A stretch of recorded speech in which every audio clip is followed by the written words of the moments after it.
Thanks for coming out on this really cold evening for what promises to be a wonderful discussion about this very important and timely book by Frank Guridy.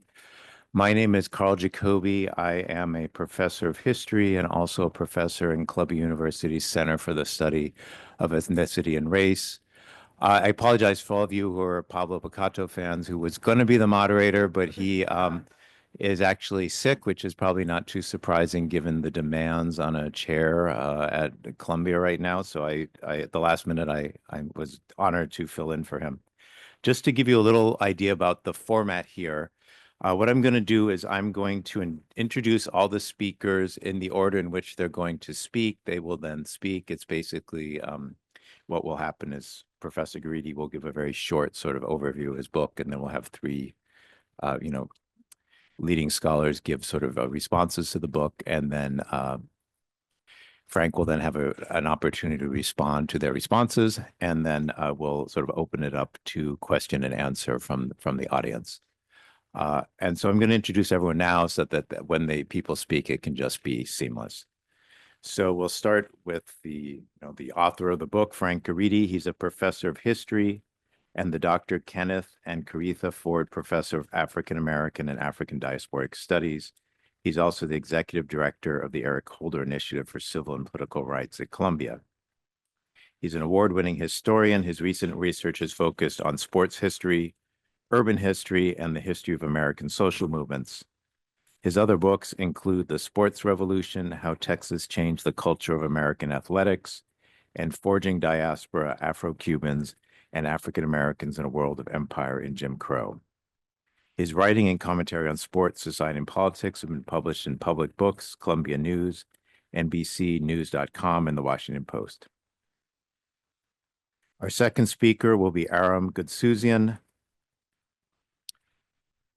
He's the Bizot Family Professor in the Department of History at the University of Memphis. His research is in 20th century American history with a focus on race, politics, and culture. Most of his books and articles have examined the era of the civil rights movement from a variety of angles. His most recent book is on the presidential election of 1968, and he's pursuing some projects in U.S. sports history. His most recent books include The Men in the Moment, The Election of 68 and the Rise of Partisan Politics in America, very timely topic, Down to the Crossroads, Civil Rights, Black Power, and the Meredith March Against Fear, and King of the Court, Bill Russell and the Basketball Revolution. His recent essays have appeared in Modern American History, Journalism History, Journal of American Studies, and Study of the South. Our third speaker will be Kim Phillips Fine, who is the Robert Gardner Kenneth T. Jackson Professor of History at Columbia University.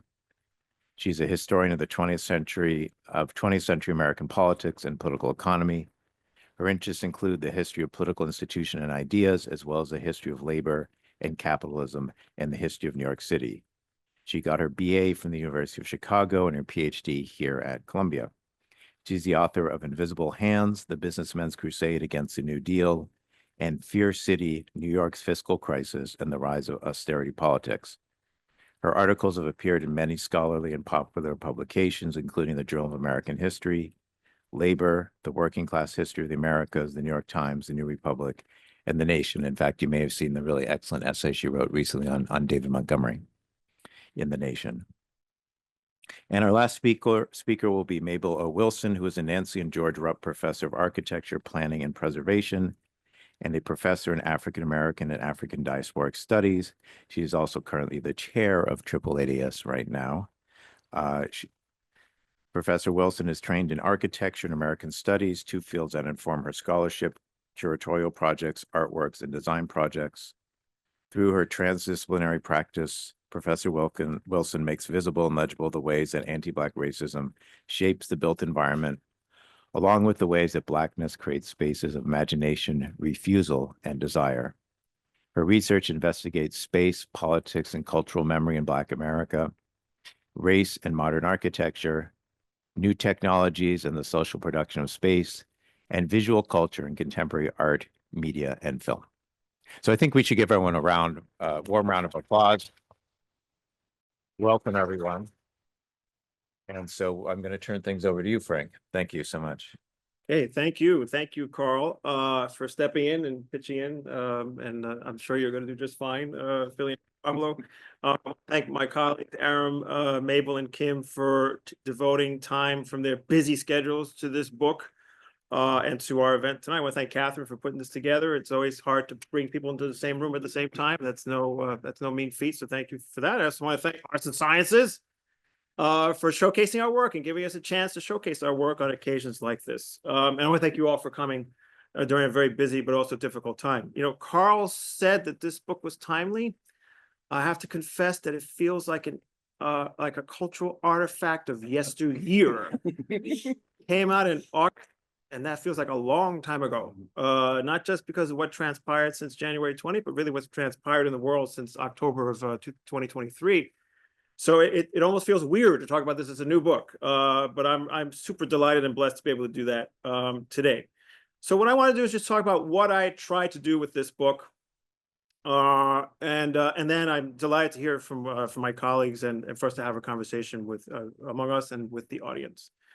The conceit of this book is that it aims to offer an account of the United States from the late 19th century to the early 21st through the lens of a ubiquitous but poorly understood institution, the stadium.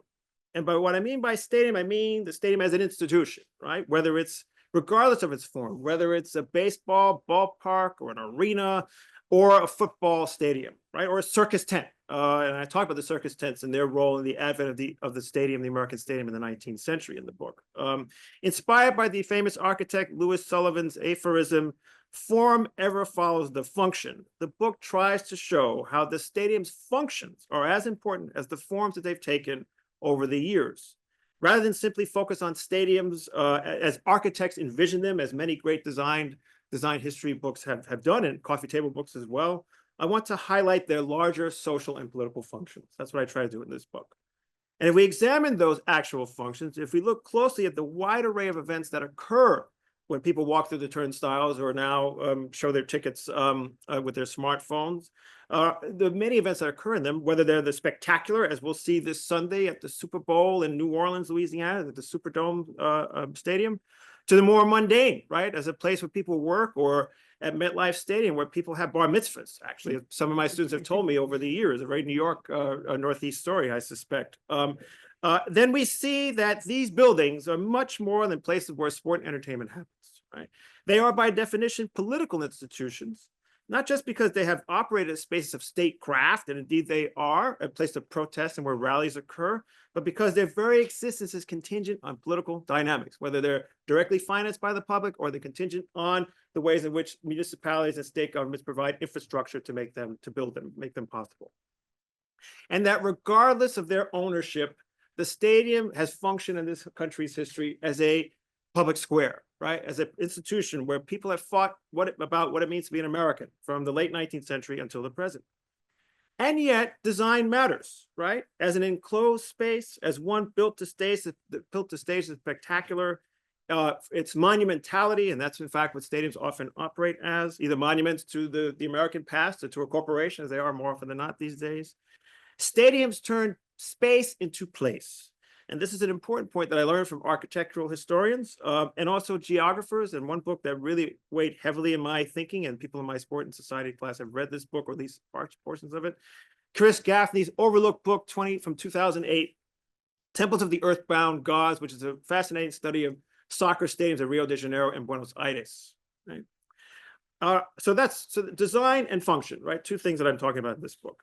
I wanted to chart the history of the American sport industry and its growing influence throughout the 20th century in particular, right? Because they are the driving force behind so much of stadium construction, certainly since the Second World War. And I also wanted to take on the challenge of documenting how stadiums reflected and constituted social hierarchies, and how social movements by the marginalized and the dispossessed challenged those hierarchies in the stadium space, including the Black freedom struggle against racism and segregation, but also the second wave feminist movement in the 1970s and early 80s, and the LGBTQ movement during the 1980s, and how they manifested their desires and discontents in a public way at the local stadium. Inspired by the work of ethnic studies scholars, including Natalia Molina and many others who have argued about the importance of relational conceptions of race. I mean, this book is really trying to kind of bring Black studies and ethnic studies and sexuality studies together, certainly in the second half of the book. And finally, the book was published by Basic Books, and I wanted to follow the model of many scholars here who have written for a broader audience. I wanted this to be a book for this general interest reader and also for the scholarly reader, right? And so, part of the challenge here was to try to convey some of these concepts in a way that's accessible to a broader public. Just for 2 minutes, I just want to read just the end of the introduction to get a sense of the things I'm trying to talk about in the book, and then I'll pass it over to my colleagues. The story shifts from a bird's eye view of national patterns of stadium construction and usage and up close detailed portraits of how these patterns were informed by local dynamics. Each chapter highlights a particular transformative moment when people engaged in ordinary and extraordinary activities in front of tens of thousands of people in a confined space. In these pages, I meditate on the impact of Southern marching bands on furling large Confederate flags while performing Dixie in front of 80,000 spectators, with millions more listening on radio and watching on television.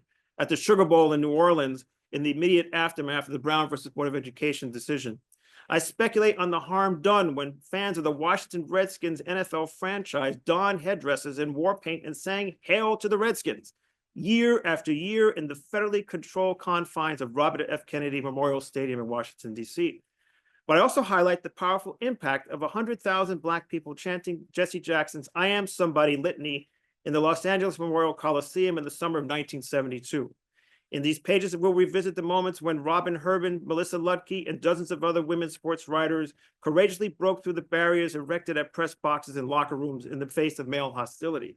We'll see the power of gay and lesbian athletes and fans performing, cheering, and hugging and kissing in the stands of San Francisco's Kezar Stadium during the opening and closing ceremonies of the gay games in the 1980s.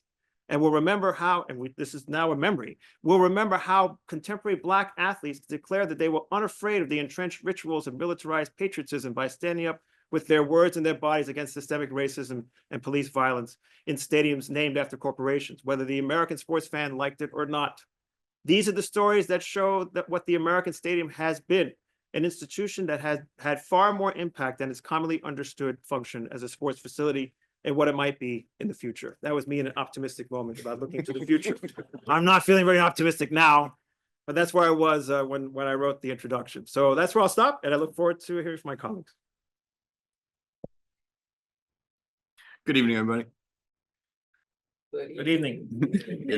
We're here. It's a real pleasure and honor to be here. I'm coming from Memphis, so thank you so much, Catherine, for organizing all my travel and all the logistics, and thank you to Frank for inviting me. It's a real privilege to be here. I don't know if I'm supposed to have critiques or questions. I don't. I have lots of nice things to say about this book and about Frank's work in general. The Stadium is coming in on the heels of The Sports Revolution, his book about Texas.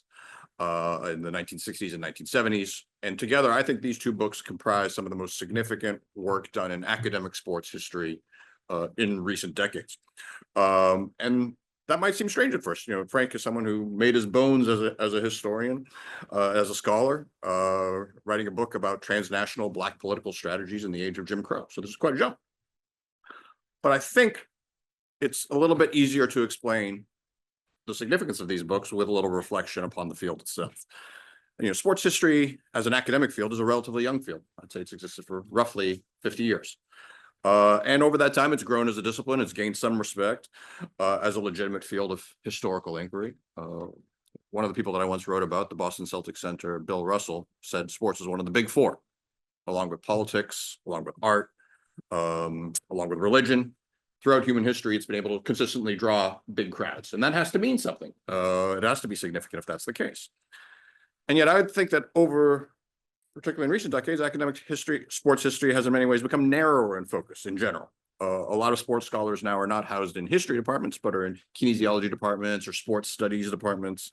This work tends to be more interdisciplinary, tends to be more theoretical, but the subject matter that they've taken has seemed to and this is reflected in journals in some of the academic book series, has seemed to become narrower and narrower.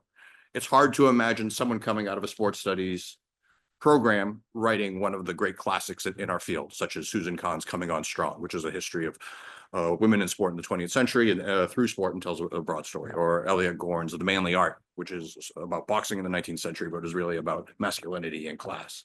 They're really powerful books. Two of the more recent books that I think are really excellent and kind of in conversation with Frank's work in the stadium. One is Gerald Poder's City of Dreams about Dodger Stadium in Los Angeles. And the other is Sean Dintz's Bulls Markets about the United Center in Chicago. And both are really about capitalism and race and urban studies and inequality in really significant ways. Like those books, Frank's book is rooted in deep research and primary sources. It's contextualized by multiple historiographies, and it's driven by a strong sense of historical narrative. As Frank was suggesting, this is a book that can reach a broad audience. So it reflects the training of a first-class historian, but applied to the questions about sports roles in American society, which seem to be happening less and less in academic sports history. In both of Frank's books, I think quite exceptionally, he tackles wide subjects and has big questions. And I think that's really at the heart of what makes it so significant. Going back to the Sports Revolution, his book about Texas, right? It considered the growth of pro sports in the 60s and 70s in Texas, but through such factors as the oil boom, the communications revolution, and it also focused on the defining freedom movements of the era, such as the civil rights movement and second wave feminism. And the stadium builds on that approach. You can see it growing out of the earlier work. It creatively frames a very big American history, and it considers by considering the modern sports stadium as a public sphere. And in the process, it mines attention. The stadium can serve as both a conservative bastion and as an arena of activism. It's obviously clear where Frank sides in this debate. He echoes Howard Zinn when he calls his book, quote, "A People's History of the American Stadium." Provocatively, it also seeks to shift the popular appreciation of American stadiums. You know, for generations of the multi-purpose stadium of the 1970s, if you think about Three Rivers in Pittsburgh, Riverfront Stadium in Cincinnati, Veterans Stadium in Philadelphia, these were derided as soulless concrete donuts. And then the retro ballpark revival that started with Camden Yards in the 1990s has been quite celebrated. But Frank celebrates these donuts as democratic spaces. They're built with public funding. They serve the public. They have minimal corporate presence, lower ticket prices, larger capacities. And so he's challenging that popular appreciation of how we think about stadiums and arguing that modern parks tend to emphasize corporate power and class stratification. Most importantly, I think Frank posits the stadium as an inherently political space. When he writes about Madison Square Garden in the 1930s, he talks about how both how anti-fascists and the German-American Bund rallied there in the midst of the rise of Adolf Hitler. Frank calls it, quote, "a battleground of democracy."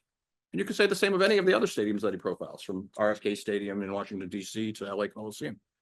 That idea of battlegrounds of democracy is really significant. He writes about the Sugar Bowl in Louisiana, which is a bastion of racial segregation and the resistance toward integration, but it's also where the civil rights movement pushes the courts to desegregate. And black spaces emerge in public stadiums. He writes about Wattstacks, the music celebration at the LA Coliseum, the crowds at Cobo Hall in Detroit. He writes about press boxes, that the BBWA, the Baseball Writers Association of America, are, quote, authors of an American story, but an all-male domain that's resistant to the inclusion of women. But the modern women's movement of the 1970s compels activism. And then he revolves this around the famous case of Melissa Lutke, a young reporter for Sports Illustrated who gets access to the press box in the locker room to record case. He writes about in the 1970s, Comiskey Park in Chicago hosted a disco demolition night that played on bigoted assumptions about gay and black people. But he also writes about how in the 1980s, Kezar Stadium in San Francisco hosted the Gay Games, which affirmed gay pride, along with multiple ways of defining gay identity. A lot of nuance in this work. And the stadium leaves us in the contemporary moment when stadiums remain these battlegrounds of democracy. Same space that highlights corporate power and can glorify militarism is also the space where Colin Kaepernick takes a knee. It's also the same space where Megan Rapinoe poses with defiance. And so Frank's work reaffirms, in the best sense, how sports and stadiums can tell a uniquely American story. Thank you.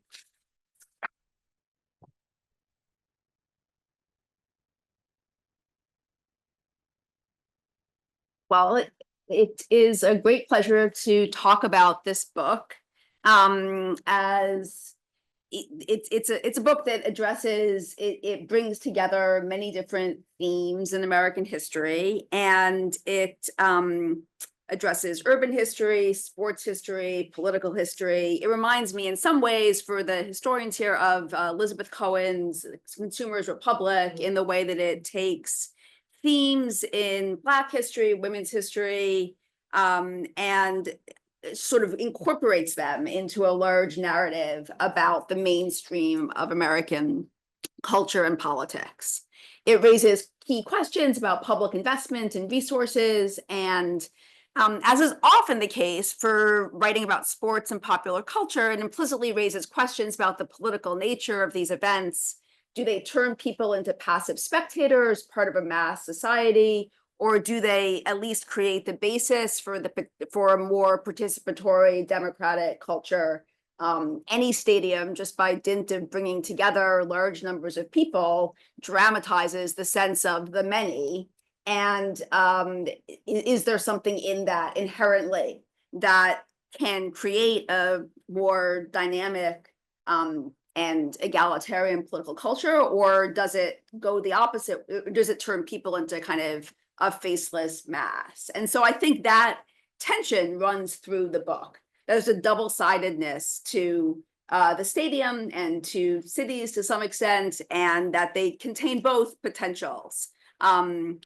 Also, there's a theme running through the book, which I think we see today as well, about is sports, to what extent is sports and athletic contest a space of individual excellence, striving, merit, and kind of competition? To what extent is it valorized competition, a world of winners and losers pitted against each other? And to what extent is it some kind of celebration of human capacity in all forms and in all of its different pluralistic aspects and collective aspects? To what extent does it rest upon some kind of collective investment versus just being an individual struggle and competition for who comes out and dominates and is on top? I think sports has both sides to it, and I think you can see the stadium does too. So there's a lot to admire and appreciate in this book. I also love the chapter on Madison Square Garden and its history, and your evocation of the Nazi rally of the late 30s is very powerful. I love the chapter on LA, actually, and the stadium as a musical space. And the chapter on the history of the gay games also was really, I had not known that history at all. So there's a lot to enjoy and appreciate in the book. What I learned the most from was the vision of the mid-century stadium as a distinctive moment in the development,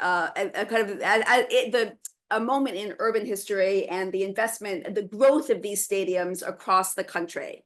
And just to, there are stadiums, of course, that predate the post-war era and that kind of embody their own versions of city boosterism, have their own kinds of financing. But the stadium wave that you are describing in this book is a distinctive moment that involves using public funds and land to create these entertainment vehicles and a vision of the kind of city that's going to be promoted by them. One that draws in tourists and consumers and that gives public resources to ultimately these large projects that benefit private owners and teams. And one thinks a little bit of Robert Moses and Shea Stadium in New York. Although I do have to wonder what you think of Moses and the Dodgers, and if you have any comment on who's to blame for the Dodgers leaving? Is it, and why wasn't it possible to build a stadium in downtown Brooklyn? Where do you, the Barclays Center, that's it. Yeah. Why is it possible now and it wasn't possible then? So I think that's kind of comes to mind in the book. But nonetheless, there's a sense in which there's a certain kind of support for these large public investments then. And similar to many of the urban renewal projects, and Moses's in particular, they create these large, these parks that are both exclusive and inclusive at once.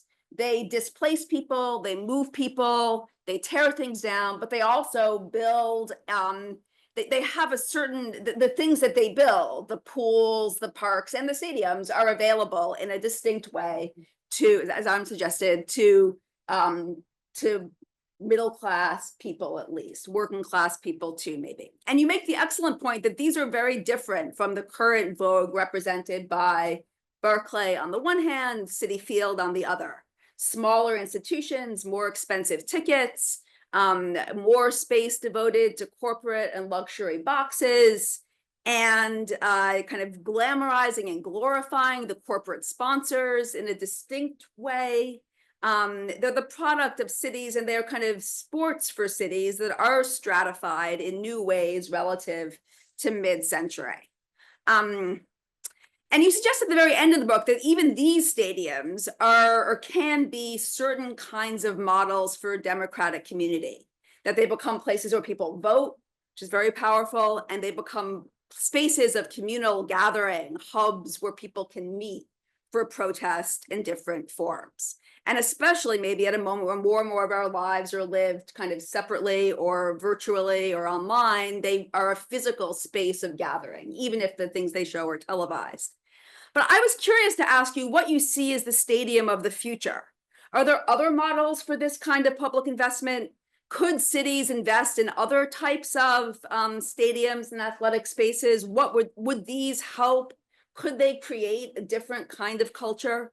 And I guess Frank and I actually also share that both of us have children who play sports, who are kind of young athletes. And one thing that I've been impressed by moving into this world is the density and variety of public sports facilities in New York, the public tracks that run through the boroughs, the different kinds of basketball courts and baseball fields that dot the city. And I just wonder if what are there other kinds of things, other ways, a space of sports that is more decoupled from the corporate teams that the stadium is inevitably married to? High school, college sports instead, local or neighborhood clubs, things people can become part of and identify with, and even potentially play in that are, that are decoupled somewhat from the spectacle of the stadium. So the book is ultimately, in a lot of ways, a celebration of the stadium. And I guess the other thing I thought of was the Daily Worker, actually, and its famous sports page, edited by Lester Rodney, and the why is it the Communist Party in the 40s and 50s? Why do they embrace this? Why invest so much time and energy? There are so many things that they are busy engaging with, but they invest a significant amount of time and energy into covering sports. Why is that? Well, it's because there is something in sports that is available to all. But looking, and there is it's not just a kind of a ploy or a way of bringing people in, but it taps into something genuine that I think any sports fan, anybody who loves sports or loves people who play sports, has to identify with. Nonetheless, I did wonder at the end of the book, can you imagine a different model of investment and of the creation of space for sports that could someday maybe provide a more democratic alternative and a different vision for how sports might be part of city life? And I guess especially in the wake of today's announcement about transgender athletes in sports, it also kind of brought that to mind, the question of who has access to these spaces, who's able to play in them, what it means to children to play sports, in particular young people. So it kind of brought those questions to mind.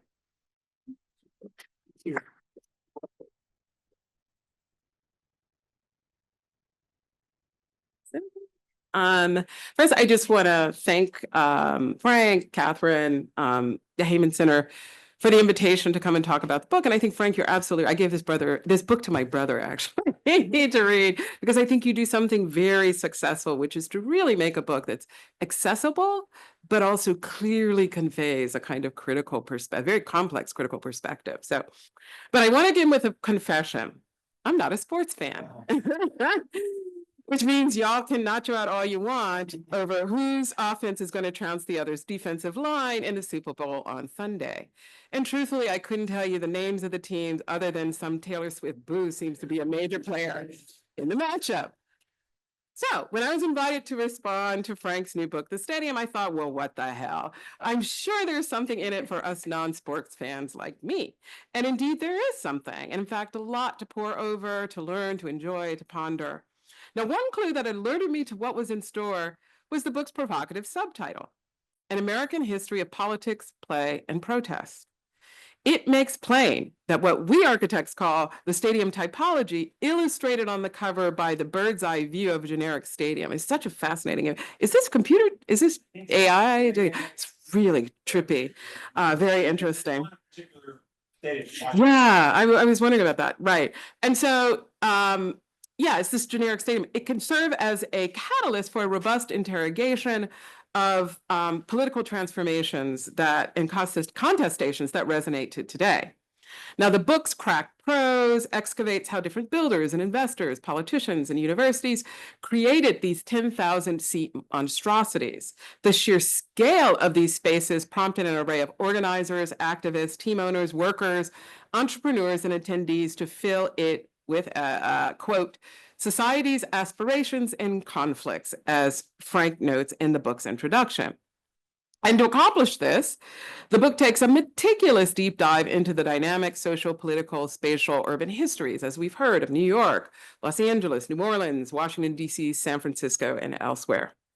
Now, weaving the stadium's 300 or so pages of crisp prose and sharp analysis together is Frank's assertion that, quote, the history of the American stadium is the story of a country wrestling with racial, class, gender, and sexual inequalities, and how these struggles played out in public, end quote. So the arc of the book stretches across the long 20th century to deliver complex historical spatial narratives of the stadium, from its fields to its press boxes, from locker rooms to bleachers, from suburban parking lots to urban sidewalks. Frank deftly traces how these massive cultural sanctums also doubled as vibrant, charged public spaces, both as Frank and Kim pointed out, even those that were privately owned. The stadium reinforces the theory that first and foremost, the public sphere, whether intentionally or by appropriation, functions as a space of contestation and political struggle. With this in mind, Frank contributes to the ongoing debates about the modern public sphere and the social production of space by various scholars that began with Jürgen Habermas, David Harvey, Henri Lefebvre, Neil Smith, Doreen Massey, Rosalind Deutsch, and continues in the critical Black geographies of Catherine McKittrick, Simone Brown, Rashad Shabazz, and our own colleague, Brandy Summers. In the standout chapter on Los Angeles, and I think for me it stands out because I remember seeing photographs of Watt Stacks as a kid in Jet magazine, which dates me a little bit.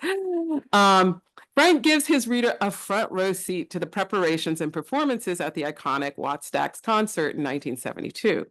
He documents how entrepreneurs, like the owners of Stax Records, leveraged the post-civil rights moment and resources to showcase the contributions of Black performers to unique American musical genres of gospel, soul, funk, and blues.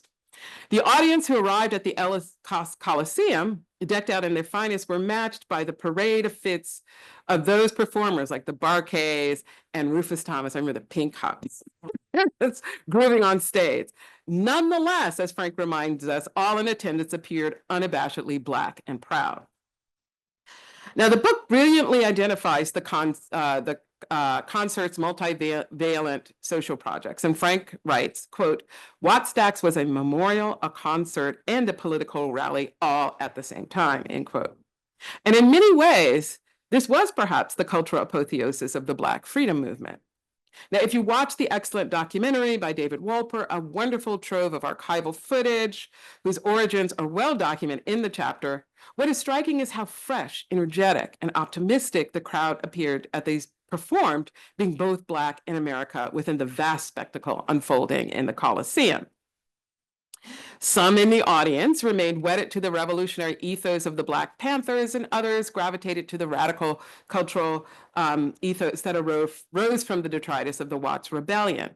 And as Frank poignantly writes, quote, the Black nation that the concert organizers had envisioned never quite comes into fruition, end quote. And indeed, Perhaps unseen and unknown to attendees were the machinations in the works to initiate a second Jim Crow through the regimes of mass incarceration, the resegregation of the housing landscape, and educational system and more that defines US cities and towns today. Now, what I think Frank does immensely well throughout the stadium is to show how these spaces were constructed to serve as massive arenas for the performance of Americanness, masculinity, heteropatriarchy, whiteness, the lost cause, and eventually, toward the end of the book, the exclusivity of the neoliberal experience economy. What the stadium highlights across its panoramic history of the modern stadium is how America's others, immigrants, working classes, Blacks, Hispanics, Native American, LGBTQI folks, and women nonetheless commandeered the stage and the entire apparatus of the stadium to present and to perform counter-narratives against the aforementioned Americanness. Thus, along with, quote, the politics, play, and protest, one could argue that the stadium also foregrounds performances and performativity, particularly its implication of subject formation and the juridical power of the law to challenge hegemonic power structures within the US. Now, just coming from my own research, the stadium really, for me, recontextualized the performances of W.B. Du Bois's Star of Ethiopia, which was first staged in the Armory, another large space in the neighborhood, San Juan Hill neighborhood here in New York City in 1913, and last performed at LA's Hollywood Bowl in 1925, with its casts of hundreds of performers. The Star of Ethiopia, if you do not know it, told the story of the formation of human civilization on the African continent and highlighted Black people's contribution to the world. Often involving casts of thousands, pageants of this period enlisted local residents who guided the larger community through a mythological narrative of building their collective future toward cooperation, hard work, and good citizenship. As historian David Glassberg tells it, quote, celebrations furnished arenas for the ritual construction of a public history, the meanings of which were shaped by popular expectations as well as civic officials' political agenda and power, end quote. Perfect description of the stadia that Frank describes. Now, what's interesting is that the NAACP's Horizon Guild's first undertaking was to stage the Star of Ethiopia in Washington, D.C., first at the National Catholic Park and then at the American League ballpark, right, which Frank mentions, as part of the city's emancipation commemorations in 1915. The American League ballpark had been originally built to host the Washington Senators before they decamped in 1911 to the grander Griffith Stadium, which was also home to the Redskins, a racist team moniker if there ever was one. And Frank reminds us in that chapter on the settler stadium that sat within a Black neighborhood in Washington, D.C. Now, one of the features that the stadiums offered Black organizers in the Jim Crow era was a public space, albeit a temporary one. And this is what we learned from Frank's book. If the racist policies proved malleable enough and the price was right, Blacks could gather large groups in stadiums and convention halls, arenas, and armories to form a temporary counter-public sphere, ones necessary to catalyze social justice in the Black freedom movement. These temporary spaces were sought precisely because mainstream public spaces around the entire nation were under the sway of de jure and de facto Jim Crow. And it makes sense then that the Watt Stacks convening in the LA Coliseum marked in 1972, as Frank deftly shows us in great detail, a radical reclamation of the mainstream public sphere in the US. So I feel like that's why they were so exuberant and optimistic at that moment. They were finally in public, and rightly so. Now, if some 20 years later in the 1980s, stadiums were purposefully redesigned as corporate temples of exclusion, as the stadium posits, can these popular arenas still claim to be vital public spheres? As Frank astutely notes, in the early aughts, amidst the drumbeats of patriotism post 9/11, and later the controversial protests catalyzed by Colin Kaepernick against the routine murders of Black citizens by police, quote, he writes, the American stadium had become hyper-politicized, celebrating militarism and conservatism, even as the government and sports leagues insisted that it was not a place for protest or politics, end quote.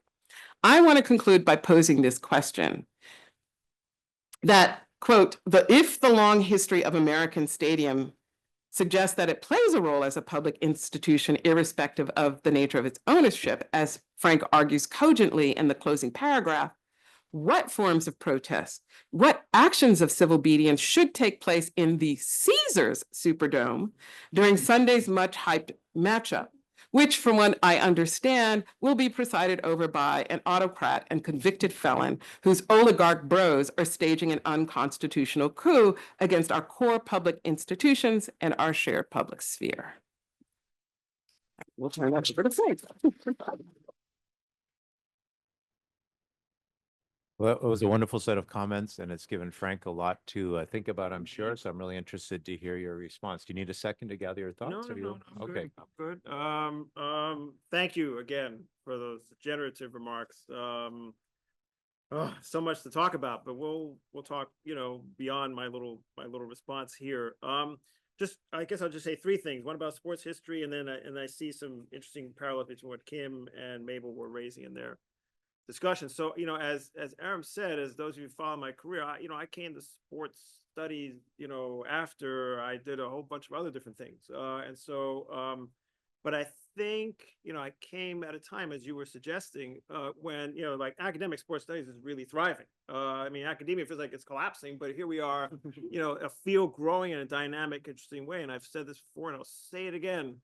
The American Studies Association, the Sports Studies Caucus, has been this incubator of, younger scholars and older heads, coming together to raise new questions about Americanness in all of its guises, looking at an array of, sports and sports topics, and sports as it relates to carcerality, sports as it relates to sexuality, among a bunch of other topics. So, I have to thank my colleagues, and Noah Cohen in particular, who's been teaching at Wash U in St. Louis, for creating that space.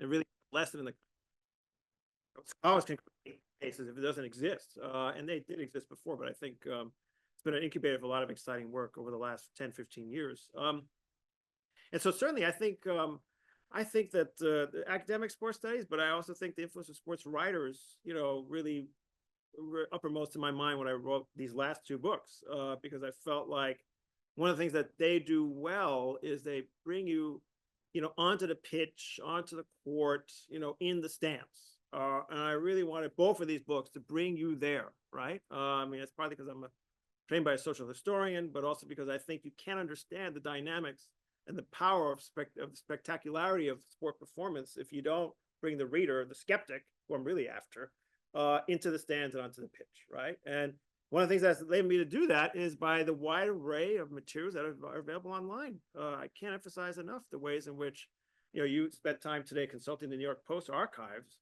and that work is really important, but I can now reconstruct all sorts of things because of the ways in which people post things online all the time, particularly on YouTube. Everything from highlight films to random telecasts of regular season games to concerts to, I can reconstruct, though I don't do this in this book, but it's a powerful moment that I remember watching afterwards in light of what's been happening politically. When Ronald Reagan takes the stage at Kemper Arena at the Republican National Convention in Kansas City, and states this sort of vision of America now that has become dominant. There it is being articulated in an arena of 20,000 people in the summer of 1976, right? That's on YouTube, right? So, YouTube and these online sources are really revolutionizing my life as a historian. When used carefully, I think they can be really, really revelatory, and not just for sports history. So, I really feel like I owe a debt to the work of the younger scholars and the older ones, and those who are doing this exciting work that really pushed me, including my own students, who I've had read, earlier versions of chapters of stuff that I've written in recent years. I want to talk about, Kim, the discussion of the Mid-Century Stadium, which, yes, and among ballpark enthusiasts, I wrote about a bunch of ugly buildings. But I was also really after, and it may not be as evident, the way in which we talk about post-World War II United States cities and suburbs, right? And the ways in which I think most scholars beforehand, kind of fit the stadium into their model of suburbanization, that the ballpark is just like the single family home, right? And that it essentially just becomes a reflection of a suburbanization phenomenon. So you mentioned Consumers Republic, and that's certainly a book that does that, but in an interesting way. And I really wanted people to think about these suburban, so-called suburban spaces in a different kind of way, because you have to take the space of the stadium seriously as a building that constitutes space. And if you used to go to Shea Stadium, I suppose it's suburban ballpark, envisioned by Robert Moses, you spent some time there in the mid-70s, it doesn't look very suburban at all, right? I mean, it's a space of unruliness. It's a space of pollution, bellowing out from all the cars in the Van Wyck Expressway. It's in the midst of Willets Point, kind of a working class enclave, right? Of car repair shops, right? So when you actually look at the dynamics that happen in these suburban places, you actually see something remarkable happening, I think, in the mid-century, of people coming together in an unprecedented way, whether it was at an inner city ballpark like Yankee Stadium or Madison Square Garden, or at Shea Stadium, or the Oakland Coliseum, which I talk about quite a bit in this book, another supposed suburban space, right? So I'm really trying to challenge the kind of dominant suburbanization story that I think people rely on when we talk about at least these buildings in that context. And so I'm so glad, maybe you brought up the Star of Ethiopia, something that didn't even occur to me. My God, I mean, like, that is so interesting, right?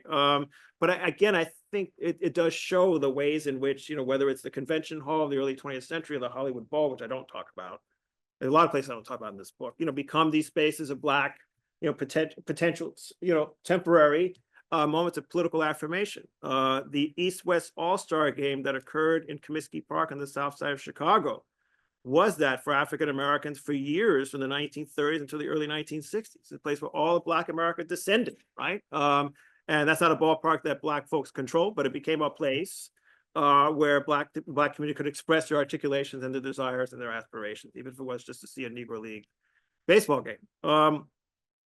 And so, this, and finally, I just want to talk about something I can't talk about, which is the future of the American Stadium. How dare historians ask the historian about the future? And I think, so I end the book with the advent of voting in stadiums and arenas, which happened in 2020. I was part of a fascinating study with some voting rights activists and political scientists that actually looked at the dynamics of the conversion of arenas and stadiums into voting centers for the 2020 election. And it was this remarkable story of this kind of, improvised collaboration between teams, cities, election officials, and voting folks who are interested in voting and protecting the right to vote in the pre-vaccine pandemic. And it was this amazing kind of convergence that I did all these interviews, people that seemed very hopeful, and maybe, it's something we can make as a regular thing that's part of stadium life. And indeed, it should be a bare minimum asks that public officials ask of franchises when they decide to build these places. For the Buffalo Bills, as Governor Hochul decided to do last year, devoting almost $1 billion to building a stadium for the Buffalo Bills. I mean, that's just the latest stadium swindle that we see over and over again. And yet, that hasn't really had any staying power. What in fact we saw was the staging of a Nazi-like rally in Madison Square Garden in the summer of 2020, right? And so, so my sense of, I think the stadium will remain a site of struggle because of our iconographic quality, because of the fact that it is a space where people come together, albeit in a very, very surveilled, policed manner. And that's something I talk about after 9/11, how the stadium was not only made into a rally space for the military, but it became a highly securitized space. And indeed, college campuses are becoming that now as well, as we've seen here at Columbia, right? So I mean, that's the constant struggle you see between the force of surveillance policing and the moments when the marginalized and the dispossessed decide to converge on the stadium. And I think because the athletes, I've said this before, and I'm not so confident in this claim, but because the athletes are largely drawn from the marginalized and the dispossessed, I mean, that there's always a moment when they might, as we saw in 2020 and throughout the 2010s and in earlier moments of Black history, where they might take a stand for justice. But I think it'll be tough for people to do that, certainly in the years and the months and years to come. The NFL just announced, I think yesterday, that they're going to get rid of their watered down end racism slogan that they've had in end zones over the last couple of years. That was an NFL's attempt to throw a crumb at the Black Lives Matter movement. So that's gone now, and so it's going to be interesting to see, like, the struggles are going to change, I think, in the stadium space, and I think because they are proliferating, I think we're likely to see the kinds of things that I talk about in early decades, more in the kind of grassroots local space. I think that's, the youth sports scene, Riverside Park, places like that. I think that those are the high school stadium, which I don't talk about in this book at all, which, of course, the great writer H.G. Bissinger wrote about in his classic Friday Night Lights, right? The high school stadium space is an interesting place to think about in this sense too. So my sense of it is that because they're less policed, and less surveilled, that those are the places where we're going to see the kind of expression that I think we used to see in stadiums in eras when they were less policed, and when they're less policed and less surveilled than what we've seen since 9/11. So I might have said something different when I finished writing this book, but now I'm in a different place, and that might be just a function of my own. Maybe I'm imprisoned by the present. I think that the challenge of writing this book for the present to some degree is like, then you're like, oh, what I said may not even is irrelevant now. At least toward the end of the book. So I think, so I'm sort of two minds of that right now. I'm not so sure where the next spaces are, although I do think architects and folks are thinking about them in a very imaginative way. But, certainly on the professional level, they're just too wedded to corporatization to be anything meaningfully transgressive than what they might have been in previous decades. So I think I'll just stop there. I'd love to hear from others. And thanks again. Thank you for your generous comments. Thank you.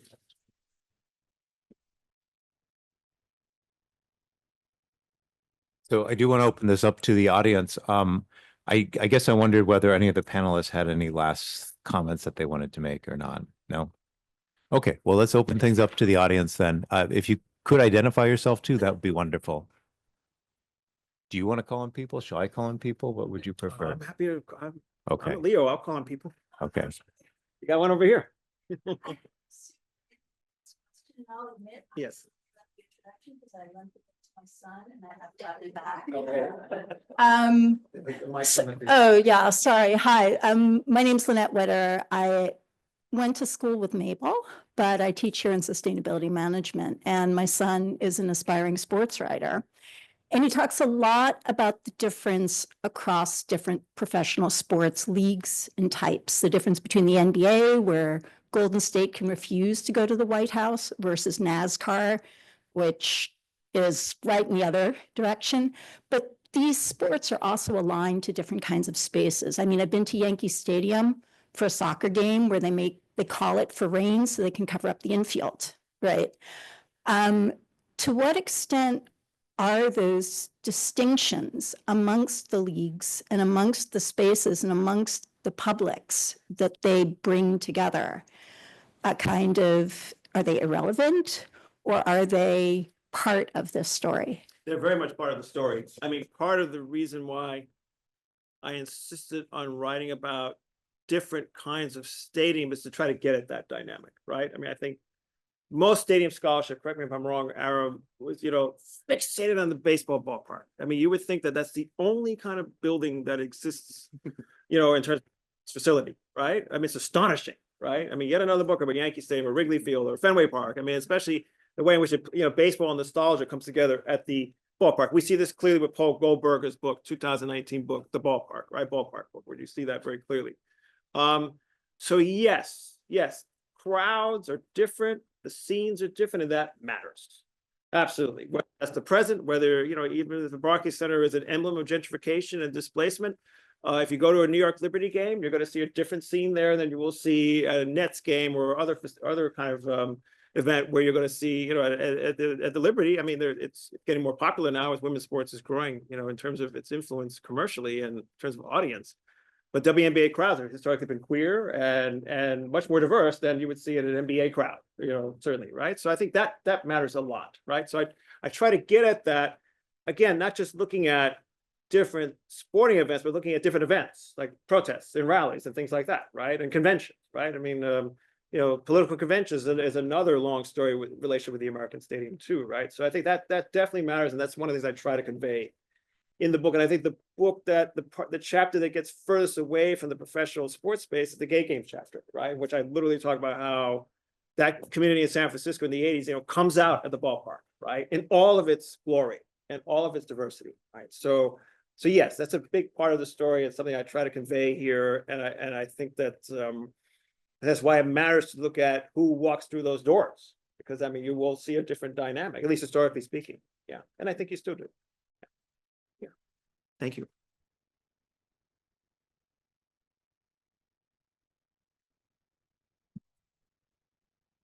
Hello, my name is Liam D. And you can tell by my accent, I'm not from America, and I'm not going to be watching the Super Bowl. on Sunday, although I will be watching the opening round of the NRL in Las Vegas on the 1st of March, which shows you my particular predilections.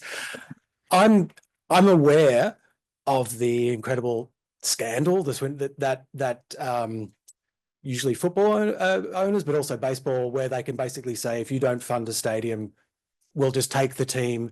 And it's incredibly mobile. And I'm sure there is a resistance to it at the community level, but it seems pretty frictionless that doesn't matter if we're called the Lakers because we come from Minnesota. Now we're the LA Lakers. Now, it doesn't matter that we're called Jazz because it's from Louisiana. Now we're the Utah Jazz, and there's a disconnection.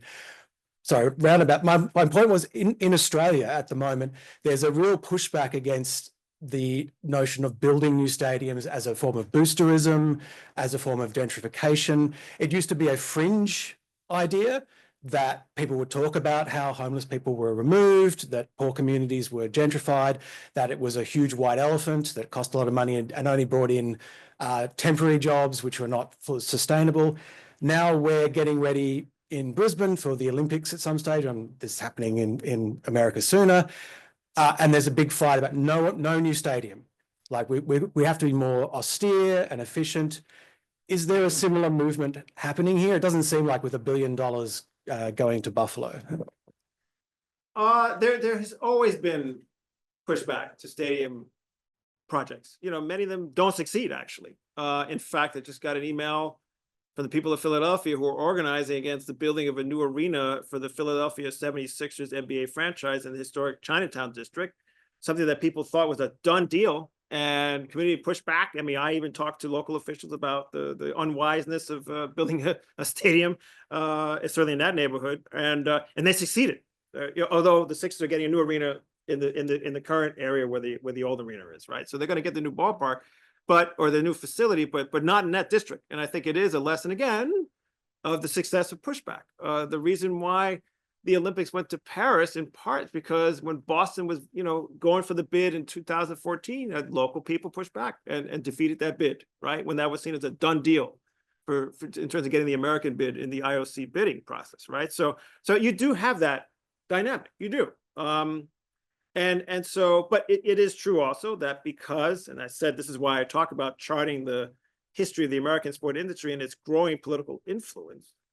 The sports industry is a de facto monopoly, right? As the great sportscaster Howard Cosell said before he died, he was describing the National Football League as an illegal, adjudicated monopoly unparalleled in the history of American jurisprudence.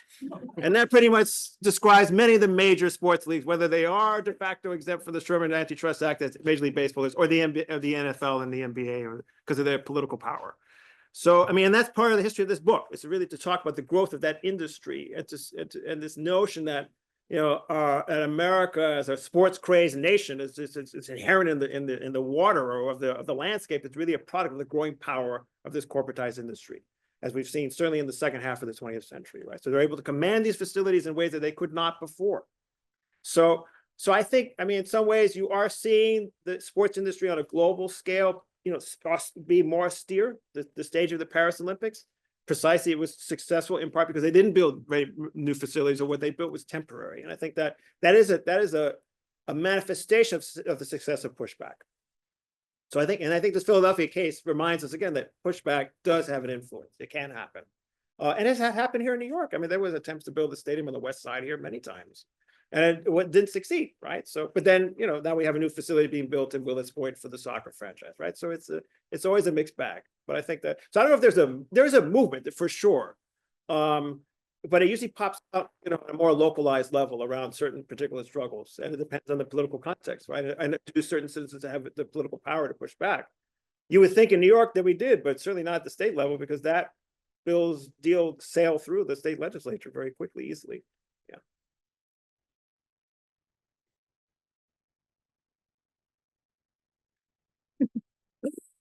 Hello, I'm Amanda. I think most of you at the table know me, but I'm Frank and Carl's student, but my days are numbered. I have a question. This might be a slightly annoying question that kind of builds on Kim's sort of thinking the stadium of the future. I have a slight, like, undercooked conspiracy theory about stadiums in the present of, okay, this is a little self-serving too, because I'm currently in the waiting list for Beyonce cowboy quarterback tickets. But I'm positive I won't be able to afford them, but I nonetheless put myself on the waiting list. And I'm wondering if you see how expensive everything is getting, like events with regard to stadium sports, music, whatever. It just seems prohibitive to most Americans, and I don't see this trend like correcting itself anytime soon.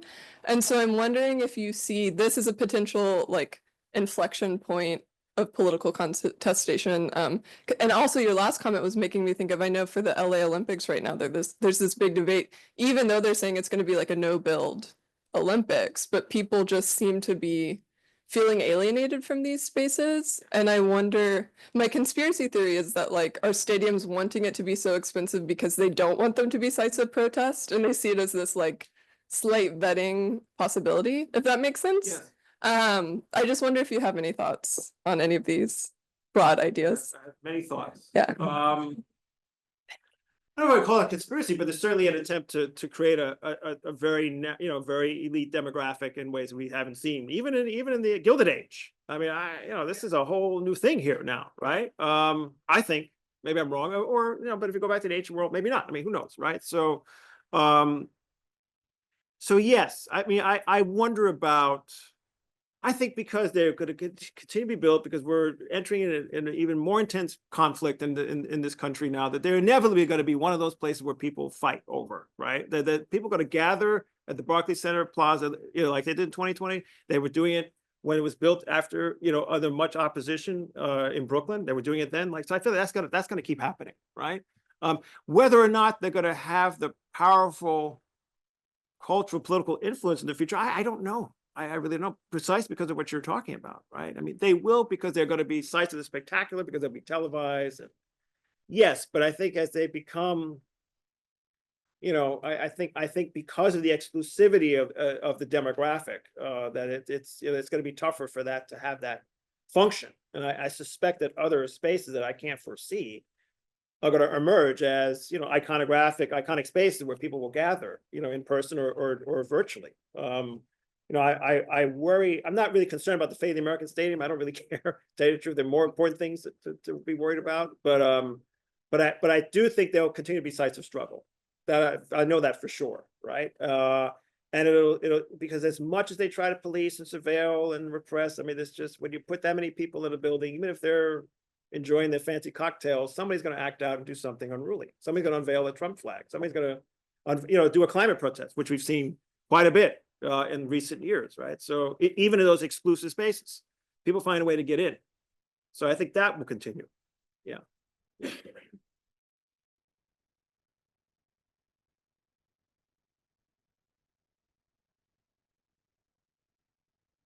Thank you. Hi, Tamara Walker, Africana Studies.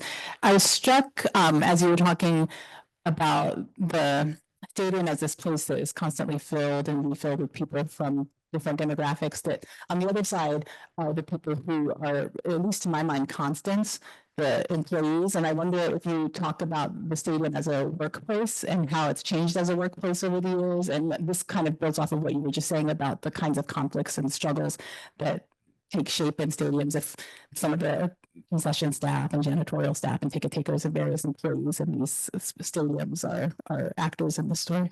Yeah. If you go to Yankee games at Yankee Stadium, by and large, most of the black and brown bodies that are going to be in that building are going to be either on the baseball diamond from the Dominican Republic or Venezuela or Colombia or somewhere in Latin America, or they're going to be black and brown concession security workers. I mean, like Yankee Stadium looks like a Jim Crow-esque facility in recent decades. Certainly since the new building was built in 2009. Something I write about. As a native Bronx, I had to have that moment of, raging against the Yankees and Yankee Stadium. People who know me know that that's what was going on in that chapter part. So I talk about the stadium as a workplace in the sports writer chapter, right? Because I'm really interested in the kind of gender geography of the space, and how the uproar that that women sports writers caused when they decided, you know what, I have a right to access this place of work. And they were completely, derided as, women who wanted to see naked men in the locker room, right? Or hang out with cigar smoking, unattractive dudes in the press box, right?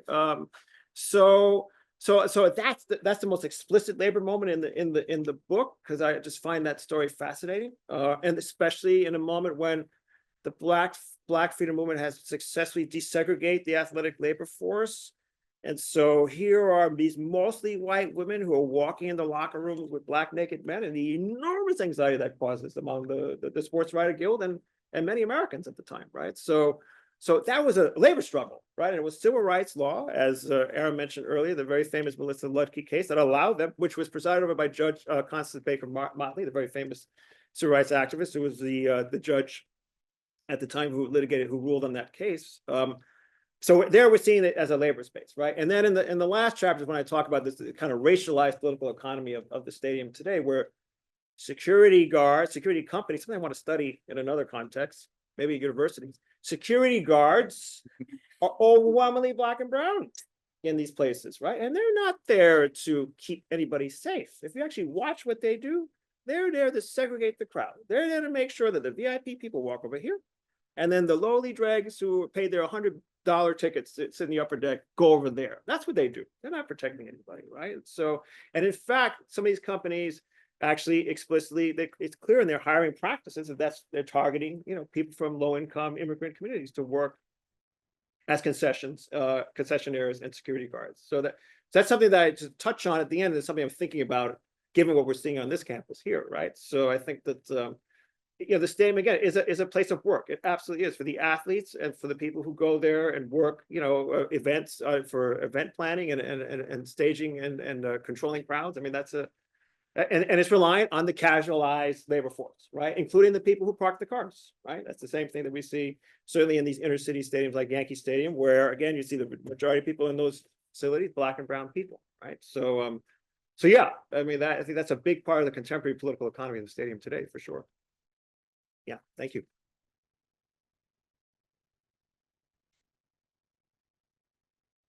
So we probably have Is it time done? for one more, or if people want, we can have our Is break and we can. Oh, no, Mabel too, yeah. It was probably more of a comment than maybe it's a Say it, question. say it. All right. I mean, one of the things that I thought was fascinating. Thanks. I can do that. Fascinating about the book, but maybe not necessarily something you're interested in, is the kind of the visuality of the spectacle. And I was thinking of Krakauer's mass ornament, right? The early, so for some of the earlier, and then I was thinking about Guy Debord's Society of the Spectacle, where the image, becomes, the televisual becomes very important. And then what it might mean, I think, to the previous question about the exclusivity, right? The fact that these events become much more exclusive and expensive, a much more curated experience. But the other way to have access are through, digital platforms, right? And so the scale, right, the spatial scale of the experience can be one of a global audience. And I'm wondering, how does one sort of think about that kind of visuality, right? Yeah, especially since, but even in the stadium space, like a lot of these new facilities have these gigantic television screens, and sometimes now that some of the poorest seatings, you don't actually have full view of the field, so people watch the screen actually in these facilities now more often than not. That's the case in Barclays Center. If you sit in the upper deck, as I did with my students last fall, you pretty much just stare. It's hard to see what's going on in the court. You just stare at the screen. Right. So I mean, the televisization of the experience is even, you see it in the facility itself. Yeah, I mean, that's not something I talk about actively in the book, although I write ad nauseum about the role of television and the creation of spectacle in terms of sports industry, certainly in the post-World War II period, absolutely, right? And I think that, I mean, that contributes to the kind of iconographic nature and the spectacular nature of the space, even as they start to look pretty much the same. I mean, it's actually hard to distinguish one facility from another now. I mean, especially since the corporate advertising is the most visual assaulting quality of many of these buildings now. Like the place, in some ways, they're deterritorializing it and making it generic and global in some sense. And that's certainly the case with the Olympics. or any of the mega sporting events that you watch, including the Super Bowl, which you will not watch. And that's fine. You don't have to watch it. And I don't watch the NFL either anymore. My days of being a sports fan are being, I think, are numbered, perhaps, after writing these two books. So, yeah, so I think that's how I would respond to that. Yeah. Answer, you had a point. There's more hand. Yeah. Yeah, okay. So I was remembering when the new Yankee Stadium was built and the demolition of the old one. And what I recall is that part of the deal was that the city would build a track in the footprint of the old one. And I remember thinking, this is funny because the place where people are supposed to exercise, do fitness things adjacent to athletics is now outside the stadium. Not that they were necessarily ever in. But thinking about that hits at a thing that I was wanting to hear more about, which is like, to what extent is actually this about bodies and fitness and that part of athletics? Or to what extent has the thing that's happened in the stadium moved away entirely from those questions? Well, one of the reasons why I wanted to write about Washington, the RFK Stadium, DC Stadium in DC, is I wanted to, it's one of the few that were federally controlled. It still is. Well, that site is federally controlled. Though it looks like DC is trying to fight for it back because they want to build a stadium for the Washington NFL franchise, but that's another story. And one of the things, if you read the kind of the pamphlets that are accompanying the building of the stadium, John F. Kennedy is talking about this as a project of physical fitness. So it's very interesting that that's the way that project was cast. I mean, that's not why it was built. It was built for the professional teams, but that was certainly, I think, part of, and I take this seriously, I do think that these places were imagined as multi-purpose beyond sports, right? That they would have exercise possibility. They would have the ability of people to congregate for a bunch of different reasons, not just to watch baseball or football or basketball or hockey, competitions, right? So that's very much part of the legacy of a number of these historic buildings, I think. And I think that's been overshadowed by the kind of fixation on the sport industry and the way they sort of hijacked that. Because those facilities were intended for different publics. And I think the fact that the track disappears as like most of those facilities have tracks around them, and that disappears, and that reflects a kind of shift away from, a kind of active participation of spectators or other people or other publics to the space being totally about spectatorship and passive reception. So I think you can track that certainly in the history of stadium construction. Yeah. Last question. Yeah. Oh my God. The pressure. And the last word. Veronique Charles, Triple ADS Society of Fellows. So I wonder, Frank, if you could bring us back to the height of the pandemic when there was a pause in sports. I don't know if that made it into the book, but how did that affect your research, or how did it inform it? In the rush back to sports, because I can't remember if how important it was for everyone to just watch, have a pastime. Did we go back to work before going to sports? I can't remember the timeline, but if you could remind us of that period when no one had to watch the Super Bowl because it wasn't happening. Right. So. No, sports came back first. It had to because Americans had, have their sports again, right? And we'll figure out how to keep those athletes safe, whatever. We'll put them in the bubble as they did, where they had the NBA and WNBA games in the facility in Florida, and then the banning of fans, or the not letting fans into stadium for obvious reasons, right? So what's so striking about that moment was, and I can't find these articles anymore, but around 2018-19. People were writing articles saying, like, are stadiums necessary? Are fans necessary? Do we really need to have them in these facilities? And some people started arguing that, man, perhaps that's a good idea. And then 2020 happened, and people who were sports fans feel like, and the athletes are like, this is a horrible idea. Like, you need fans in these, you need the crowd, you need the energy of the crowd. Otherwise, it's, and if you watched, those WNBA games with no fans, or any of those games, you see that the energy is just not there, right? And in fact, they were replaced with these huge billboards to Black Lives Matter and racial justice. Remember that? So yes, I mean, that was a moment that, you know, so you're seeing the impact of the movement for Black Lives for sure in the stadium space and in the crowds that assembled outside the stadium, right? Because of especially in Brooklyn, for sure, that's absolutely.